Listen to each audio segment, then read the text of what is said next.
Hello, and welcome to episode 10 of the Kalopa Mission Control Podcast. I am your host, and it is a profound privilege to welcome you back to our quiet, observant corner of the maritime world. Whether you are listening to this while watching the morning frost melt from a window pane, or perhaps taking a slow, solitary walk along a windswept coastal path, I invite you to take a deep breath. Let your shoulders drop and allow the frantic noise of the modern world to simply wash away. In a society that constantly demands our immediate, hurried attention, this podcast is designed to be a sanctuary of time. Here, we measure our progress not by the frantic ticking of a clock, but by the slow, eternal breathing of the tides. We gather to track the meticulous engineering of Kalopa robotics and to marvel at the vast, complex, and deeply beautiful expanse of our blue planet. Reaching our 10th episode feels like a quiet milestone. It offers us a moment to pause and reflect on the interconnectedness of the oceans we seek to protect and the tireless machines we build to watch over them. For centuries, we have viewed the ocean as a series of distinct, isolated territories divided by invisible political boundaries. But the creatures that call the sea their home have never recognized our maps. Recently, at the 15th conference of the parties to the Convention on Migratory Species held in Brazil, the international community formally recognized a beautiful and vital concept for the very first time: marine flyways. Just as we have long understood the great sweeping migration routes of birds across our continents, scientists have now mapped vast, predictable highways across the open ocean. These marine flyways are living, breathing pathways used by more than 150 seabird species across 54 countries. They are the invisible threads that stitch our hemispheres together. We see this profound connectivity in the waters of the South Atlantic. For years, it was assumed that humpback whales migrating from their breeding grounds in Brazil traveled directly to Antarctica via deep, offshore oceanic routes. But recent satellite tracking conducted by the Patagonian Azul project in Argentina has revealed a much more complex and intimate journey. The telemetry data showed that these magnificent leviathans are travelling up to 200 kilometres a day, hugging the coastal ecosystems of Patagonia. They linger in these provincial parks to feed, relying on the nutrient-rich coastal waters to sustain them on their epic journey southward. This interconnectedness reminds us that protecting a single species often requires us to protect an entire dynamic system. Conservationists call this the umbrella species concept. In the icy waters of western Hudson Bay in Canada, researchers have spent 2 decades tracking polar bears. They discovered that the bears consistently return to the exact same offshore ice zones year after year.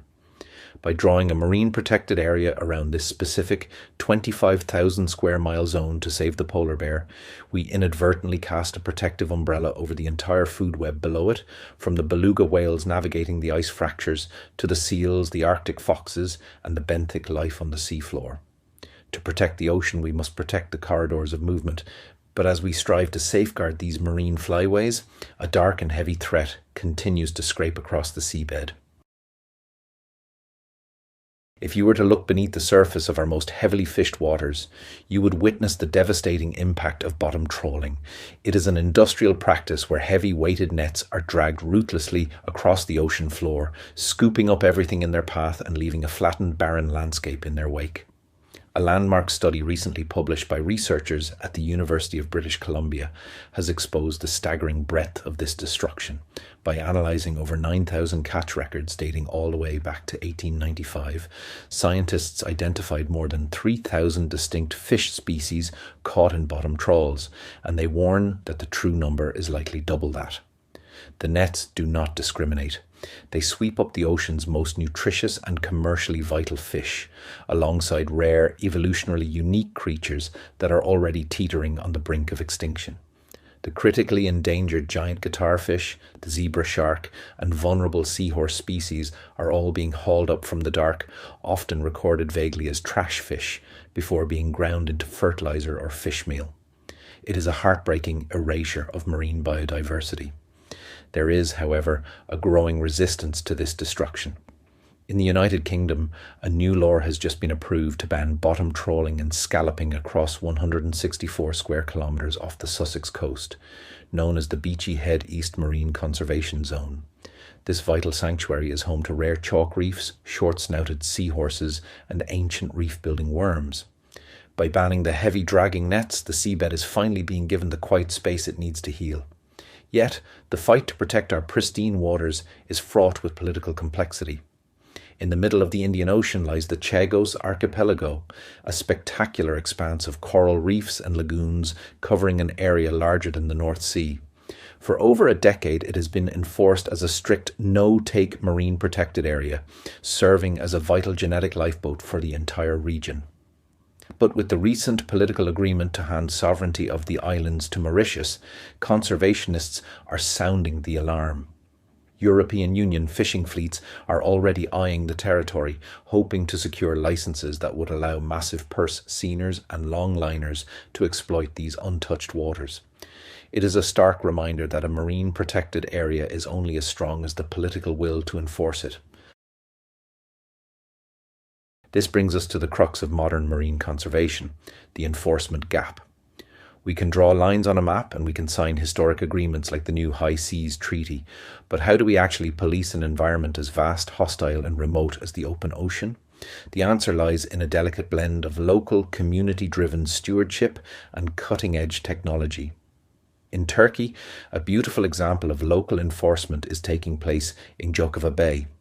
Zafer Kızılkaya, a civil engineer turned marine conservationist, founded the Mediterranean Conservation Society to combat the utter devastation of the local ecosystem. He didn't just lobby for laws, he built a fleet of patrol boats manned by local fishers. Today, they have a team of active rangers, including women patrolling the waters day and night. There is a fascinating psychological shift that occurs on the water. When a female ranger issues a warning to an illegal fishing crew, the usual aggression dissolves into quiet compliance. Through their tireless patrols, fish biomass in the bay's protected areas has increased tenfold. They have even tackled the threat of invasive species from the Red Sea, like the lionfish, by working with high-end chefs to turn the venomous predator into a sought-after culinary delicacy. It is a masterpiece of grassroots conservation. But when we look beyond the coastal bays, out into the deep blue expanse of the high seas, community patrols are no longer feasible. We simply do not have enough crewed vessels to watch over the entire planet. This is the exact problem that Kalopa Robotics was founded to solve. If you were to step into our mission control room today, you would find the lights dimmed and the primary telemetry screens dark. We currently have no active missions at sea. Our fleet of autonomous surface vessels is resting quietly in the workshop. Their bright yellow hulls are dry, their solar arrays are being meticulously calibrated, and their internal circuitry is undergoing rigorous diagnostic testing. While our boats are in dry dock, it gives us the opportunity to marvel at the sheer computational complexity of robotic sailing.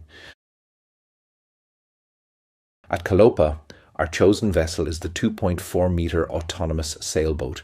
It is a machine shorter than a standard family car, powered entirely by the wind and the sun. In previous episodes, we have discussed the physical endurance required to survive the violent towering waves of a mid-Atlantic storm. But today, I want to talk about an entirely different kind of survival, the intelligence required to navigate through human traffic. Imagine for a moment that our tiny 2.4-metre boat is sailing through the English Channel, or perhaps the Strait of Hormuz. These are some of the busiest shipping arteries on Earth. For a human sailor, crossing these shipping lanes in a small yacht is a deeply nerve-wracking experience. You are constantly scanning the horizon, watching the bearing of massive 300-metre-long steel freighters moving at 20 knots. For a robotic sailboat, this environment represents a monumental algorithmic challenge. The boat cannot simply sail in a straight line from point A to point B. It must understand and obey the call regs, the international regulations for preventing collisions at sea. To achieve this, our engineers equipped the boat with an automatic identification system, or AIS, transceiver. This small, remarkable piece of technology constantly listens to the VHF radio frequencies, receiving digital broadcasts from every commercial ship in the vicinity. When our boat's navigation computer receives an AIS ping, a fascinating sequence of mathematics begins. The computer registers the approaching freighter's position, its speed, and its heading. Within milliseconds, our boat calculates the closest point of approach. It asked itself a critical question. If both vessels continue on their current trajectories, will they collide in exactly 14 minutes? If the answer is yes, our tiny robotic vessel must take evasive action. But because it is a sailboat, its options are strictly dictated by the wind. It cannot simply hit the brakes, nor can it turn directly into the eye of the wind without stalling. The algorithm must calculate a new safe heading that maintains wind propulsion while clearly signaling its intentions to the approaching giant. It will autonomously actuate the rudder, trim the rigid wing sail, and alter its course, yielding the right of way to the massive cargo ship. For the engineers back in the lab, watching this unfold on a telemetry screen is a uniquely breathless experience. You sit in a warm, dry room, watching two digital icons converge on a map. You see the telemetry data indicate that your tiny creation has sensed the danger, altered its course by 30 degrees, and allowed the steel leviathan to pass harmlessly by in the dark. It is a triumph of code over chaos. Why do we invest thousands of hours into perfecting these collision avoidance algorithms? Because a boat that can safely navigate the crowded, industrialized ocean is a boat that can close the enforcement gap. Imagine a fleet of these silent, intelligent sentinels deployed to protect the marine flyways and sanctuaries we have discussed today. A Kalopa boat could be programmed to autonomously patrol the boundaries of the Chagos Archipelago. Sailing quietly, emitting zero carbon and making absolutely no engine noise, it could remain at sea for months. It would not need to intercept illegal fishing vessels physically. Instead, equipped with advanced passive acoustic hydrophones, it could simply listen. The deep grinding rumble of a bottom trawler dragging heavy chains across a coral reef has a very specific acoustic signature. Our boat's onboard computer could process this audio using machine learning, cross-reference the location with satellite AIS data to identify dark vessels that have turned off their trackers, and instantly beam the coordinates via satellite to regional enforcement agencies. Furthermore, our vessels can serve as mobile laboratories for water quality. We know that marine protected areas are increasingly threatened by invisible land-based pollution. In Florida, environmental initiatives like the Smart North Florida project are currently deploying real-time sensors to track salinity and wastewater discharge, helping to prevent saltwater intrusion into fragile coastal creeks. A Kalopa boat could carry miniaturized versions of these very same sensors. It could sail slowly through the convergence zone off the coast of West Africa, or back and forth across a protected coral reef, continuously sampling the water. It could map invisible plumes of nitrogen and chemical pollutants, providing marine biologists with the high-resolution real-time data they desperately need to hold polluters accountable. These tiny robotic vessels are not meant to replace the passionate human stewardship of people like the rangers in Turkey or the coastal communities in Patagonia. They are meant to extend their reach. They are the tireless, unblinking eyes and ears that allow us to honour the commitments we have made to protect 30% of our oceans by the end of this decade. To build a machine capable of surviving the open ocean and intelligent enough to navigate its complexities requires a profound poetic respect for the maritime environment. You cannot engineer your way out of the ocean's power. You must design a vessel that dances with it. Our engineers spend their days obsessing over the aerodynamics of a sail, the waterproofing of a circuit board, and the elegant logic of a collision avoidance algorithm. It is painstaking, deeply demanding work, but it is driven by a profound sense of purpose. The ocean is the life support system of our planet.